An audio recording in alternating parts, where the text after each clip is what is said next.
Good afternoon. This is the House Appropriations Committee. It is Wednesday, January 28th, 2026. It's just a couple of minutes after 1 o'clock in the afternoon, and we're continuing our FY27 budget and the Agency of Human Services, and we're delighted to have the Department of Mental Health with us this afternoon. So welcome, Commissioner and Deputy Commissioner. If you want to introduce yourselves and then take it away. Yes, sure. Thank you. Good afternoon. For the record, my name is Emily Haas, and I'm the Commissioner for the Department of Mental Health.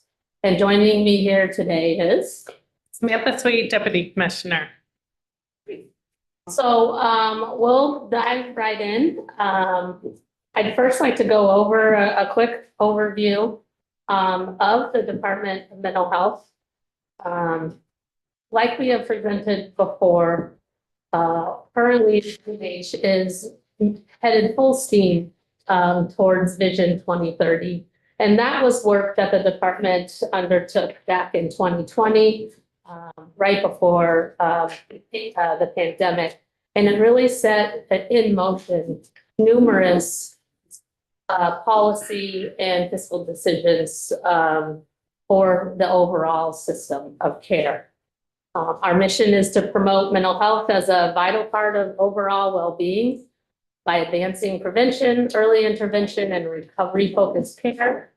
And our vision is that mental health is a cornerstone of health in Vermont, that Vermonters are living in caring communities, and they have services that are available to respond when they need them.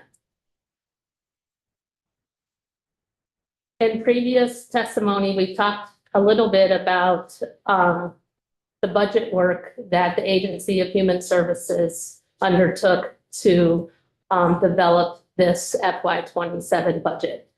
And so I won't rehash that executive leadership commitment to looking across the entire Agency of Human Services. From a DMH perspective, we dug ourselves into our core values. We, as a team, went through every line item within the department. We analyzed what was a Medicaid requirement, what was investment, what was showing a good positive impact on Vermonters, and then also looked at programs that have also done positive things. But perhaps the system has been innovative enough that there's other programs that we can now insert that are more evidence-based and more efficient. And so under the Department of Mental Health, we approach our work with compassion, equity, integrity, collaboration, and accountability. And I would say under the equity perspective, that was something that we as a team really dug into. From a system perspective, the Department of Mental Health has oversight and designation of 10 agencies, 2 specialized service agencies, and 6 designated hospitals. We operate the Vermont Psychiatric Care Hospital, as well as the River Valley Therapeutic Residence. As a department, we have around 326 physicians, with 245 at those in the 2 facilities that I mentioned, 81 within the central office sphere. I apologize for this question, but I haven't ever fully understood. Do you work closely with DCF in terms of the youth facilities, or is that strictly DCF? That is strictly under the DCF purview. Okay. We'll consult or collaborate on specific cases if needed, but DCF has their own clinical staff that are overseeing this. Okay. Thanks. We also collaborate with all of our Vermont hospitals. We host contracts with forensic psychiatry. We also have psychiatric consultation with primary care. We work with law enforcement, courts, pretty much any service within the state of Vermont, the Department of Mental Health is collaborating with. We also want to honor the work that we do with Vermont Care Partners, the National Alliance of Mental Illness, Pathways, and many other community partners.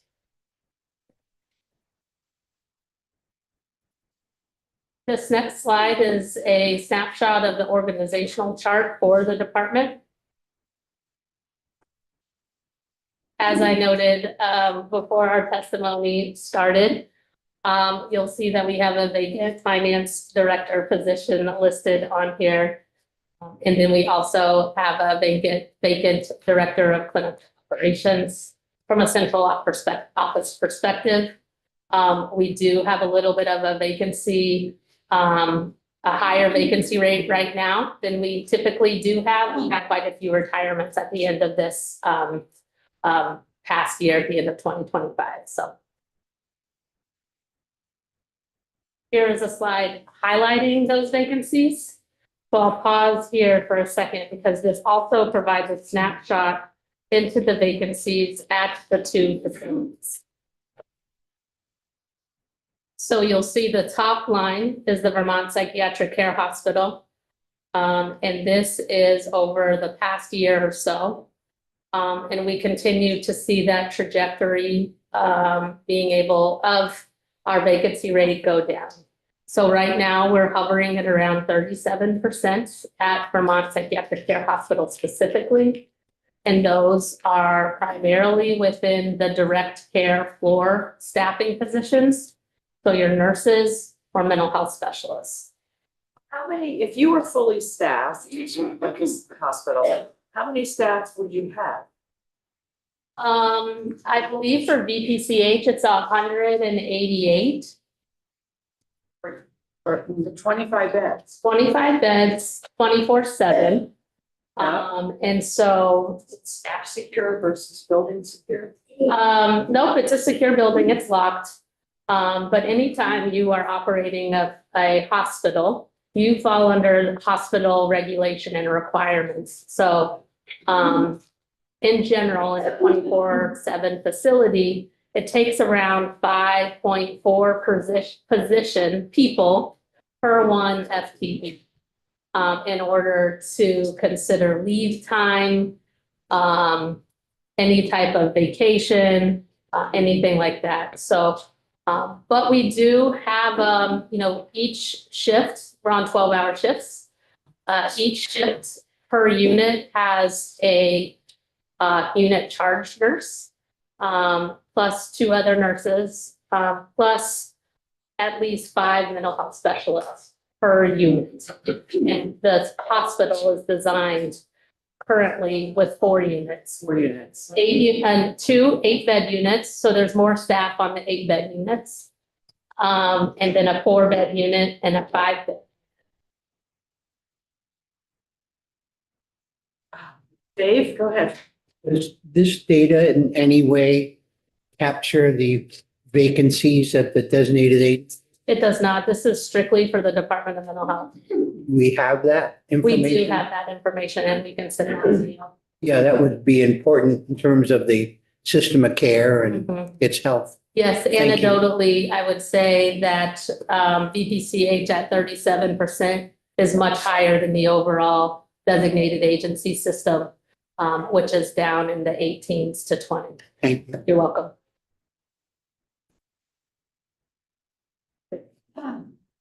So they've been high for a while. And then a River Valley Therapeutic okay. Community Residence, that's the secure residence in Essex. Yeah. And that is a 16-bed adult residential for folks who are under the care and custody of the commissioner. It's currently serving 12 individuals. There's construction happening there, so there's some beds closed related to that construction. And I can talk a little bit more about that if folks are interested. That was related to a previous legislative charge for the facility. But they are also making some good improvements, had some retirements at the end of 2025 as well. So you see that number ticking up, but they were on a really good trajectory. And how many people are currently in the psych hospital? In the psych hospital, the census today, they had a discharge is at 20. Okay. They've been operating at the ability to serve 21 folks for the past several years. So it has not been up to the 25. It has not. From a fiscal perspective and a safety perspective, our ability to serve the 21 folks that can be admitted there now relies heavily on the utilization of contracted travel partners. And so we consider two things when thinking about opening up the last unit, which is the last 4 beds. Yeah. And we've been in a little bit of we've been in a position to, do we bring on more travelers and open those beds and drive up our cost? We haven't been able to bring on enough permanent staff to decrease our travelers in a substantial way. And so that's why you'll see later on in our presentation, the proposed reduction from 25 to 21 beds. And that is helpful from a budgetary perspective because we're not trying to get to that 25. We're serving 21 folks. So if you currently, just hypothetically, I mean, if you had 25 beds and the staffing for 25 beds, could you fill them up? Not necessarily. The system is moving a lot quicker than it used to. We do have capacity in the system in various times. We might take a snapshot on one day and they're all full. And people are waiting, and the next day, that might not be the case. Especially for folks who require additional services to meet the acuity that they're presenting with. I'd like to say that the efforts that the department has engaged in over the past 5 years to incorporate 988, and Vermont's one of the, if not the highest utilizer of 988 nationally. Our mental health urgent cares and our enhanced mobile crisis are hopefully intervening with folks early enough that that need for inpatient hospitalization is starting to come down. Just so the viewing audience knows, 988 is the suicide prevention hotline. It is, and we'll highlight that in some future Okay, great. slides. Question, yeah. Yeah, I don't think that you answered this, but I was typing notes, so I might have missed it somehow. The central office line, Yes, I just, in just a year, that's a pretty sizable jump in your vacancy is. rate. And can you tell us a little more about that? Like who's missing? yes. Well, one person that's missing that we miss greatly is our finance director. And she retired, and we welcomed that retirement for her. There are also a couple of other folks who were nearing retirement over the last year. And those folks also retired at the end of December. And so that's primarily the impact with that increased vacancy rate. We also have folks who have moved on to other positions in state government. Where they've been able to maybe move up, where there wasn't a open position to move up within the Department of Health. So that's the largest contributors to that increase, but yes, that's a big shift. But you're gonna be trying to hire a finance director. Oh, yes. The money, Yes, I think yeah, okay. I didn't say Everybody really wants that to happen. I is don't what I'm think Tracy gathering. wants to be my phone friend anymore. But she's been very kind to the Department of Mental Health to help us. So we were in a There's a situation. motivation. Absolutely. Is to hire, okay. Yes. Great, thank you. For everyone's best interest, we are actively recruiting for a finance director. As a system, so like I said, we support, is this you? Am I taking your side? Nope. Oh, okay. Just want to make sure I don't encroach on Samantha's. So as a system from a mental health residential and crisis capacity, We have 38 adult crisis beds. Those crisis beds are currently in transition from being able to serve just folks who are experiencing a mental health crisis to being able to serve individuals who have both mental health and substance use issue. We also have 18 youth crisis beds. We have 42 adult intensive residential. We have 51 adult level 1 involuntary beds. Folks utilize the phrase level 1 to replace the folks who would have traditionally been admitted to the Vermont State Hospital. When the Vermont State Hospital was impacted by Tropical Storm Irene, that facility was serving 54 individuals. And so you'll see we have more beds now than we did. So it's 57, not 51. Yeah, okay. Oh, did I say 51? You did. Sorry, I got level 1 and. Yeah, I know. There's a lot. See why you don't want me to be your finance director? Can, what kind of movement is there then, I know, in and out? How long is a typical stay at, in the crisis beds, in the involuntary level 1 beds? Yeah, that's a great question. And we do have, level or the days of care, the average days of care available. I don't have those specifics off the top of my head, but we can get that to you from a VPCH perspective. And it's based on when somebody discharges. So you could have somebody that was there for a year and discharged, and that's going to drive your length of stay up. But if somebody needs, say, involuntary medication, you may see them have a longer length of stay as that navigates the court process and they get stabilized. Other folks can stabilize rather quickly and they move on when that appropriate. Back to the designated agencies with the crisis beds.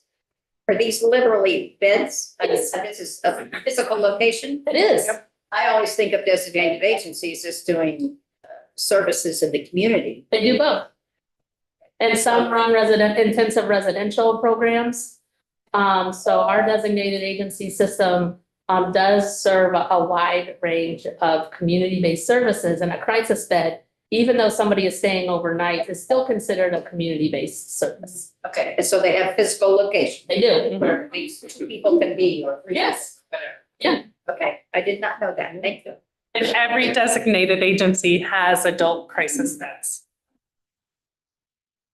That was a part of the work from Act 79 after Act 79 after Tropical Storm Irene, that the state of Vermont and the legislature made those investments in order to serve folks before needing a higher level of care. And so, but we also know that our communities are more complex now. And so broadening the scope that they can serve to include folks with mental illness and substance use, we do see as having a positive impact on our community members.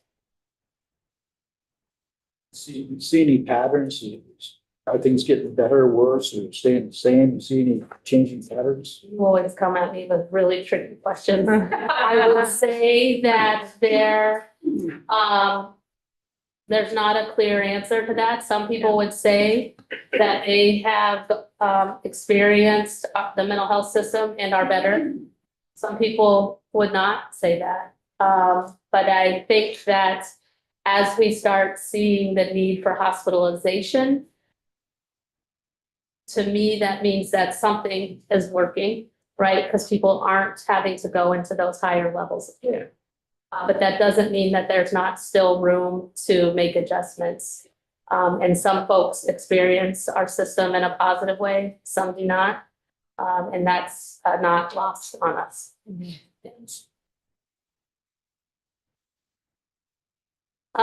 We also have beds for folks who are voluntary adults and then children and youth. Right now, the only place for a hospital level of care for children and youth sits at the Brattleboro Retreat.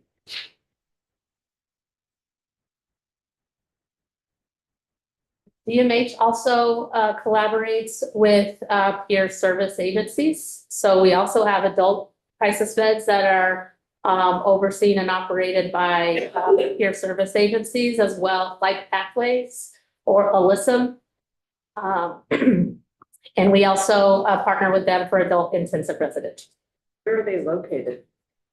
Sure. Rochester is Alyssum, Yep. and in Chittenden County area is Yeah, okay. and then River Valley Secure. Yes.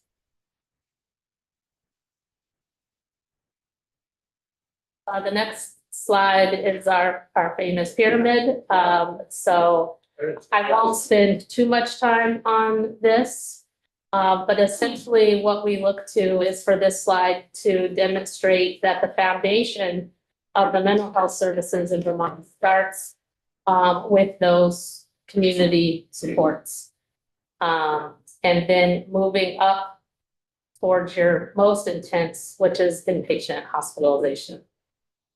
One new program on here at the intensive residential and treatment program level is the youth psychiatric residential treatment program, which will come online in 2026. That's not a hospital level of care. It's a step down from a hospital level of care. And that will be at the Brattleboro Retreat. Vermont historically has not offered this level of care to youth. And we send all youth who need this level of care out of state to receive it. And so we're looking to bring those youth who are appropriate back to Vermont. Is this run separately from the Brattleboro retreat, so somebody else is gonna be running it? The retreat will run it. You go for once. Yep. And it will be in the Linden Lodge. And if folks remember or not, Linden Lodge was a investment that the state of Vermont made historically to serve adults who were involuntary. So we have worked with the Brattleboro Retreat to look at their campus and develop this program for youth. The other project that's not on here yet because they haven't broken ground is an inpatient, so a hospital unit for youth at Southwestern Vermont Medical Center. And I'll get to that later on in the slideshow, but if folks are looking for that, it's not on here yet because they haven't started construction yet. Any beds? It's 12. Is that right? Yep.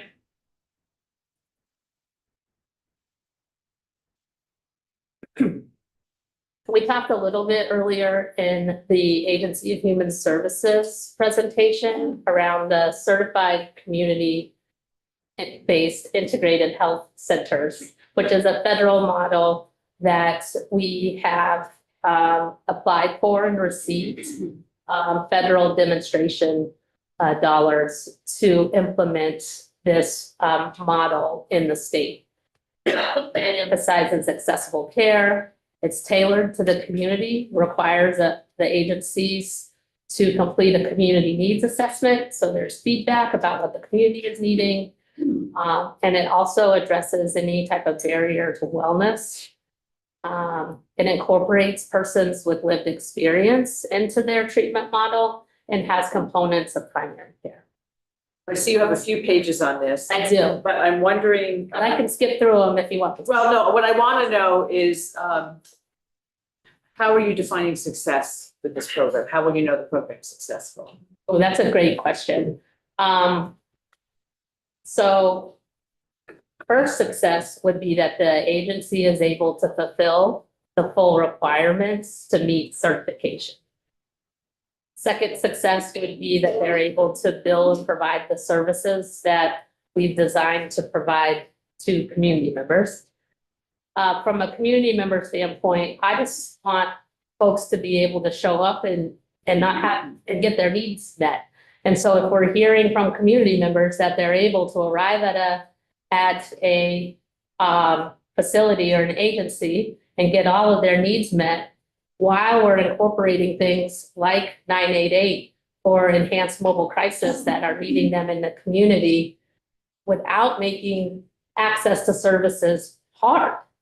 And I think sometimes it can be really hard for our community. So I would rate that as a success, is that people are able to navigate a mental health and substance use system with little effort. And at the end of the day, you also want them to get their needs met so that either the problems are diminished or go away or something. I mean, that's We all really the want- end game, right? Yeah, we all want to live happy, healthy lives and be productive. So will you be measuring those kinds? Yes, there are a significant amount of Yeah. quality measures I was just gonna say. that we are tracking.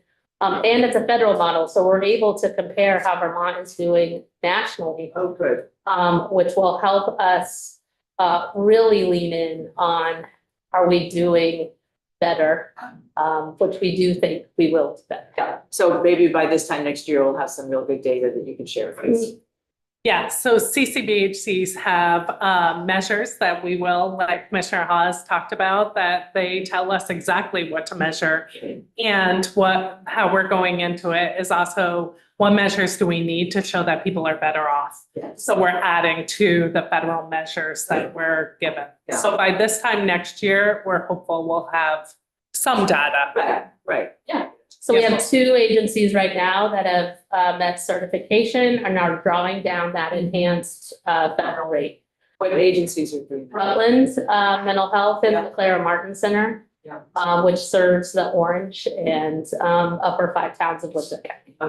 Great. Wayne and then Tiff? So your inpatient, that's what you're talking about down at Southwest Medical. Remember the pod issue there for St. Albans, where we're going to put a pod up there to do? Does this cover any of the same one? Is this going to relieve some of the pressure that was on that? Because that was for youth that was going to go up there. I don't know how that ever got resolved. Yeah, It wasn't part of that. I don't know either, but I think what you're referring to was part of the DCF folks who maybe have been impacted by the closure of Woodside. And so an inpatient unit admits somebody based on that medical necessity. And so those kids are already being served. Their only choice right now is Brattleboro Retreat.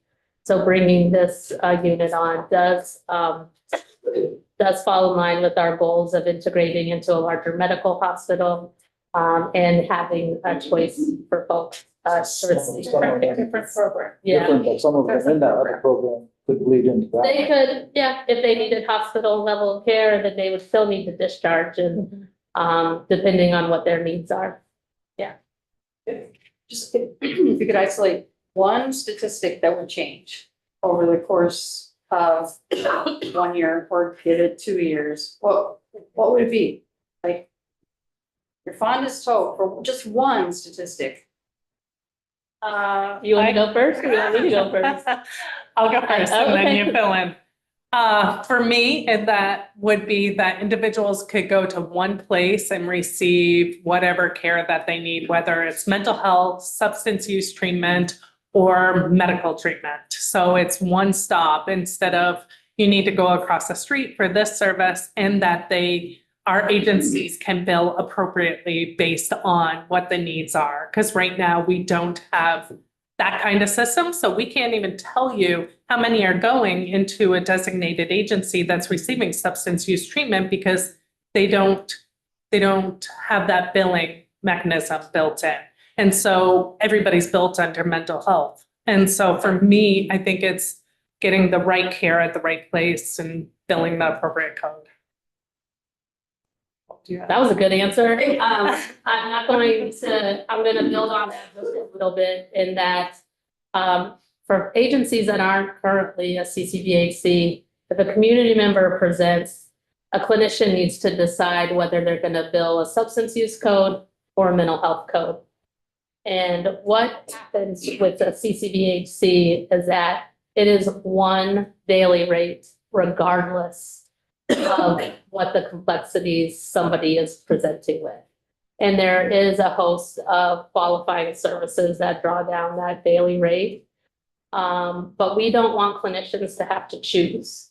We don't want our community members to have to choose. And I think the other component of CCBHCs is a more steady approach to rates.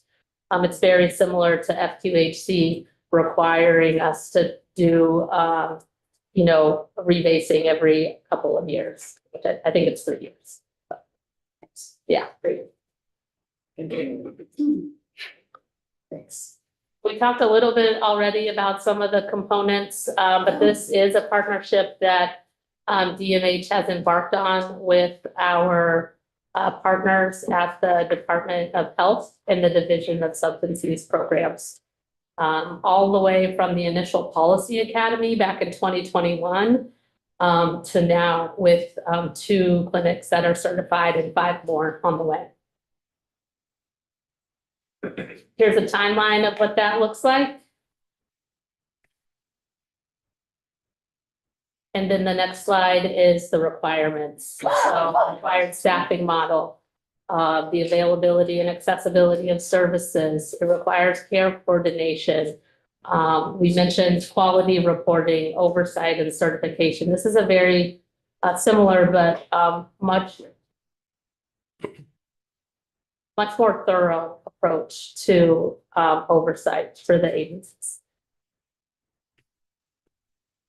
And then each CCBHC is required to provide a scope of services.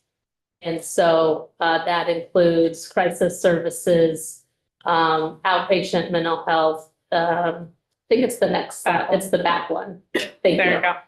Primary care, screening, targeted case management, screening, assessment, diagnosis, peer support, integrated services for uniform service members and veterans, person and family-centered treatment planning, and then psychiatric rehab services. So you'll see that this, and a lot of agencies are doing this work already. And this model shapes it in a way that we can collect really good data and provide oversight and the expectation of those services delivered. Okay, this is where I take over. This is our other slide, like our pyramid that you have probably seen before. This is our crisis system of care. So a person is in crisis, they can call 988, our suicide prevention lifeline. They can chat, they can text with 988. I'll talk in a minute about how 988 can have enhanced mobile crisis respond. But then they can also go to the mental health urgent care, which we have 6 throughout the state. And I'll talk about that in a minute. And then we have crisis beds all throughout the state. So at least 2 beds in every county. And that's 24/7. Length of stay averages about 3 to 4 days on average. Someone could stay 1 night or up to 2 weeks if that's what they need. And all of this really is, you don't need to start with calling 988. You can go to a mental health urgent care. You can access the mobile crisis. And so we also interface a lot with EMS, fire, police, and they know very well, hopefully by now, about our crisis system of care. Yep. So 988, like we've talked about, the Suicide and Crisis Lifeline, it's 24/7. In the state of Vermont, we have 2 agencies that currently answer our crisis line. And you can call for any reason, whether you're in crisis for yourself, for a loved one, or you're distressed in some way. You can also chat or text. And we're finding that text is pretty popular with the younger generation and actually the older generation. And so, 988 has been huge. 2 things that we want to say about 988, which we're really proud of, is that Vermont, I'll go to the next slide, Stephanie. Thank you. Vermont is the second highest state behind Alaska with 988 utilization. And so we've often talked about why is that? Is that because we're a rural state and Alaska is really rural and people are experiencing loneliness? And so are people actually reaching out now more than they would ever call a number, you know, what is that, a 7-digit number at a local community mental health agency? So more people are utilizing 988 than our crisis lines at our DAs. So there are around, you'll see 1,700 calls a month in November. There were about 1,600, and we are at an 82% answer rate, which means in the state of Vermont, we're able to answer 82% of those calls. If Vermont cannot answer, it goes to the national backup system. So someone always answers. It's just 82% are within the state of Vermont. Our goal is to get around 90% answer rate. On average, we have 131 chats and 190 texts per month. And like I said, we're hoping to get to a 90% answer rate with answering in less than 20 seconds. And then new in the state of Vermont, and I believe we are the first to incorporate a 988-911 collaboration. So now 911, if someone is calling 911 experiencing a mental health crisis, they can transfer the call to 988. Do you track the number of calls? Do you call them? Do you track the number of unique callers who reports per year? We don't track unique callers because we don't require someone to give us their name or any identifying information. So 988 is not a billable service right now for anybody that calls. And so we can't track unique calls at this time. And I think we would be concerned if we were tracking that folks wouldn't utilize it. And so we would need to have, I think, really thorough conversations. It's nice to know whether you had one person making 1,600 calls. Yeah. Yeah. Yeah. I think our call centers would know that. They could. 'Cause, yeah, they would definitely know that. I do just want to re-highlight around the 911 and 988 transfer protocol and Vermont being an early adopter for that.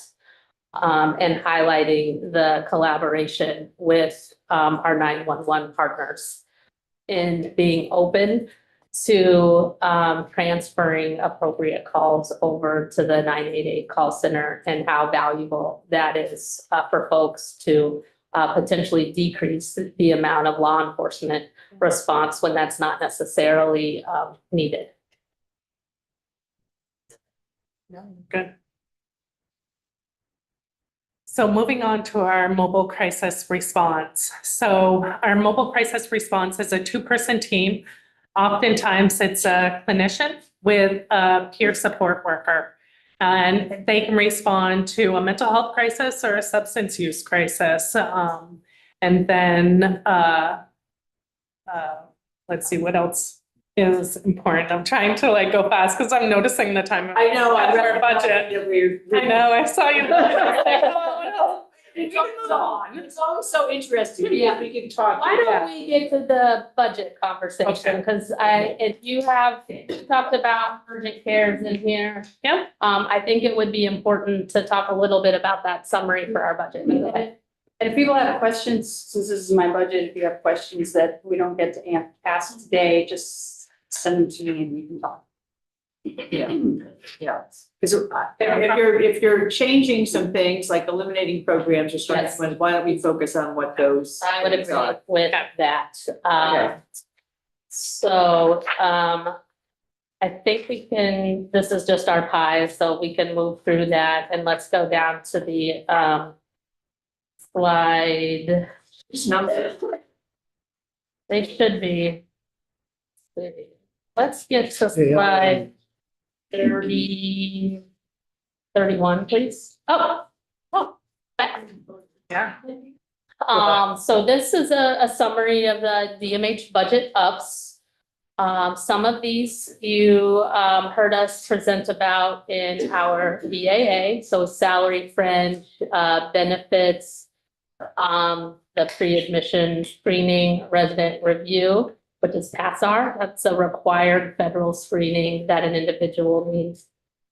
Our mental health urgent cares, or otherwise known as alternative to emergency departments. We also grant out dollars. DOC, we transfer dollars. DOC transferred dollars to us to run the FACT program, which is for forensic assertive community treatment. We talked about the private non-medical institutions and their budget pressures with utilization and case mix, as well as their regular rate adjustment for those groups of facilities. Initiatives. So currently, DMH utilizes a program referred to as Behavioral Health Link. And this is our ability to dispatch our enhanced mobile crisis teams from a 988 call. So let's say a community member calls 988, they talk with the individual, and it's mutually agreed upon that an enhanced mobile crisis support would benefit that individual in the community. 988 is able to dispatch a mobile crisis team to that individual. The next line item is our 988. It is a request to be able to spend up to $1 million. There's currently a waterfall. DMH, I think, is fifth in line in a waterfall behind 911 for money that supports our 988 initiative. And this gives us the authority to spend whatever that waterfall amount when it gets to us, if it does get to us on 988. And then the last budget initiative is our CCBHC reimbursement rates model for the next 5. Does it intend to have all the DAs participate at some point? It depends on if they're able to get to the threshold for the CCBHC requirements, which is a heavy lift. So I anticipate we'll have some hard conversations with the 5 that are anticipated coming on. It is a big lift for our system. Some have SAMHSA grants to help with that lift, some do not. And so I'm not sure if we'll get to all agencies. These are the next 5 that we have coming on.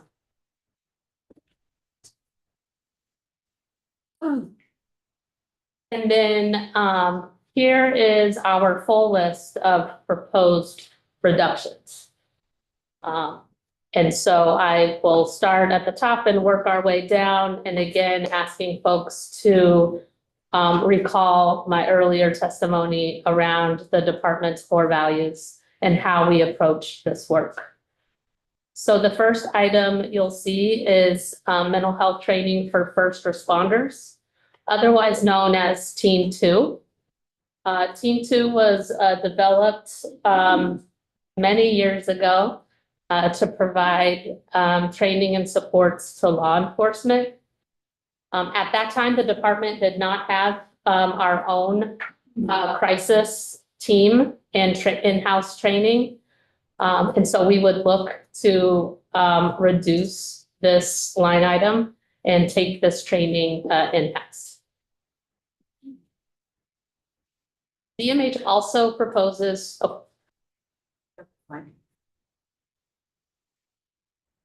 Thanks. Just to go back to that piece there. Yes. In our town, Putney, last year, we had quite a tragedy. I can't hear you. It's a hard one to talk about. When Okay.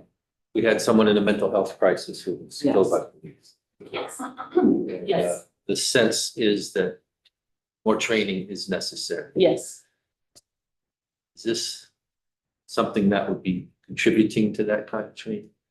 So I would say that we agree with that. So our goal isn't to decrease training to law enforcement.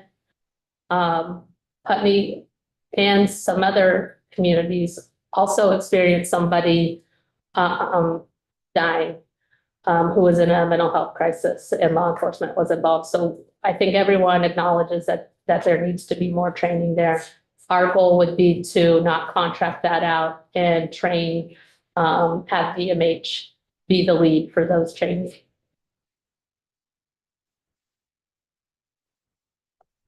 The next line item is suicide initiative project management.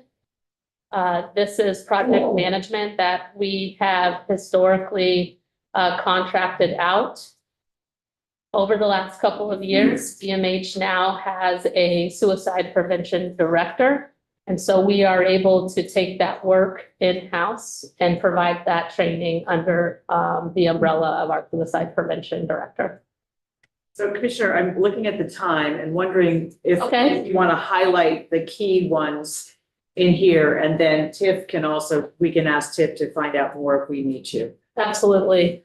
So I'll highlight a couple of ones that I think our approach to this is that it was specific to a particular community, not statewide. Yeah. And so I'd like to call out the nursing services at community care home.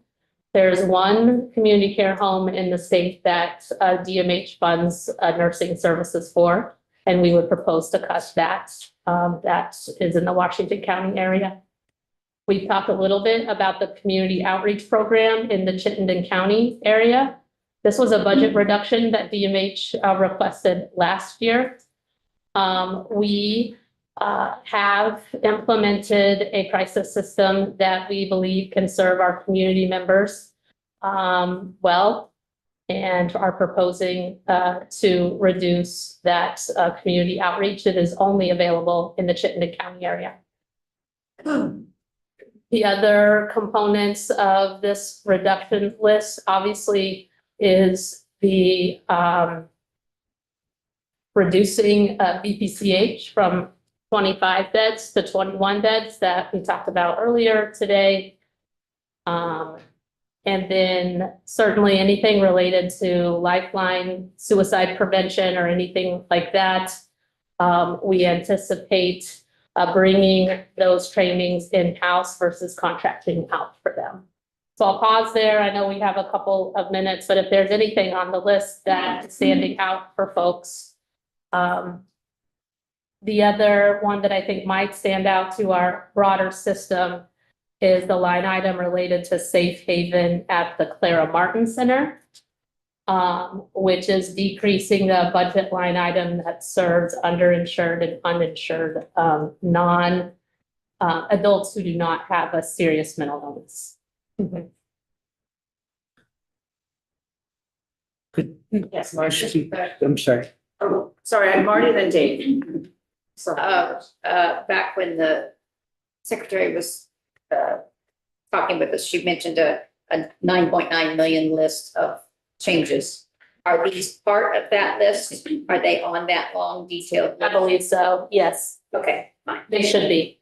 All right, so we could look at that. Yes. Okay. Yes, absolutely. Thanks. Dave? Could you speak to the designated agency special services? Yes, that is around $7,000 of respite that was left over from IFS with NCSF. Oh, so many letters. I'm so sorry, but it historically underutilized. Yeah, thank you. You're welcome. The dollar amount should be nice on these, so maybe they exist elsewhere. They do exist on the ups and downs. Thank you. Yes. Okay. Okay. Is there anything else? We can do the, over the course of the, over year changes. We can give examples of grants if that's helpful. These are grants that you're continuing? Yes, so we have, man, close to 200 grants that come through the Department of Mental Health. And some of these are a mixture of grants and contracts, blended funding sources. But this is an example of the types of grants that we have moving through the department. The first two, I'm thinking maybe your two of your largest grants perhaps? Yes. And that's a mixture of grants and contracts. Okay. If you recommend that we tweak this a little bit, we're happy to do that. Yeah, I think that page, I think Dave had a good point, which is, it's great to see the gross total at the top. And then if you want to, you don't need to split out into general and federal, but just Okay. maybe just the gross numbers for those, that ones on that page. Okay, yeah, that's fine. My other personal interest is in having page numbers, and maybe they're on here, but I can't see them.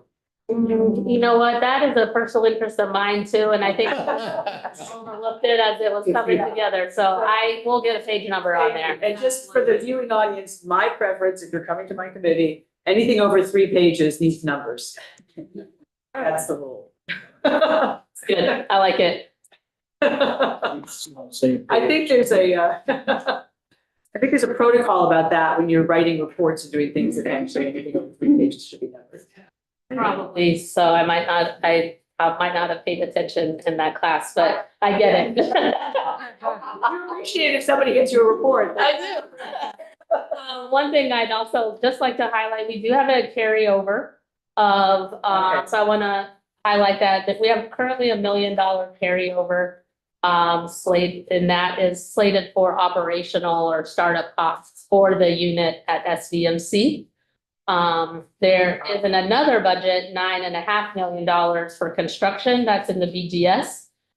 We're nearing the final stages of finalizing both the construction contract and the operational contract. And we anticipate, once those are finalized, work on that project starts ASAP. That's great. And then, yeah. So that's gonna come out. Institutions, corrections, BGS part of cap. Yeah, that should be in the BGS. Yeah, It'll be in the capital bill. it's a carryover for them. Yeah, okay, that's great. So not new money, because Correct. it's all.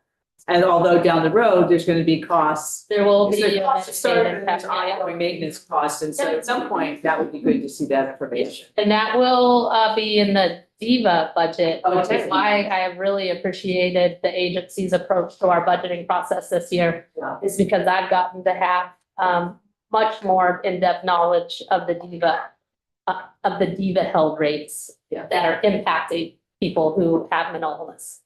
Great. Good. Okay, I'm not seeing any more questions. Oh, Dave, go ahead. No, I think I'll try to do this as quickly as I can. I remember a former mental health commissioner saying, we don't serve the worried well. We are like the fire department for the system of care. We're all high end. So I was thinking, and when I saw this, I saw beds, residential. I said, where are the community-based services to help keep people from going in to the system there? Is that provided through independent providers through DIVA? It's a mixture. So if Stephanie, if you can bring the pyramid back up, that lowest level, the foundation of our Yes. community system includes services provided by private clinicians, designated agencies, the whole gamut that serves individuals in our communities. Are And there a lot of dollars that go into that?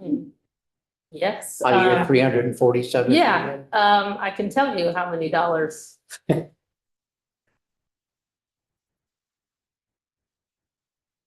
About 71% of the DMH budget goes to community-based services. Okay. So 70%. Thank you. Helps me a little bit. Yes, you're welcome. Appreciate it. Yeah. Great. Thank you so much. Thank you. I feel like I'm learning a lot today all around, but it's great to hear, just the collaboration is a good thing, and I think you're gonna reap the benefits, all of you across the agency. Yes, and these were very, very challenging conversations. to have. I'm sure that needed to be had, but Yes, you know, we all have to recognize that there will be conflict and disagreement, but we can also work through it. Absolutely. It works better when you. And it was a really good display of professionals doing that. Yeah, excellent. Well, good role modeling. Thank you very much. Thank you. Thank you. We'll see you again, and Tiff will be your liaison, so if you have questions. So committee, we're gonna take a break, and at 2:15 we have Adam and Hardy back, and then we have the auditor. And then I'm just gonna check on tomorrow, because Marty's gonna run the meetings the rest of the afternoon. We have Dale coming at 9 o'clock tomorrow morning, so that'll be the next of after. Are we going on the floor? Today? Yeah. No, I mean, unless you're all done. But no. Does somebody have, are you on the floor? Mark? No, not today, no. Okay, so tomorrow, the budget adjustment will be on the floor, tomorrow and Friday, so I'm gonna go finish the floor report now, I hope. But be prepared for me to yield to you if there's a question. I think I got the military one down, but you know, you never know.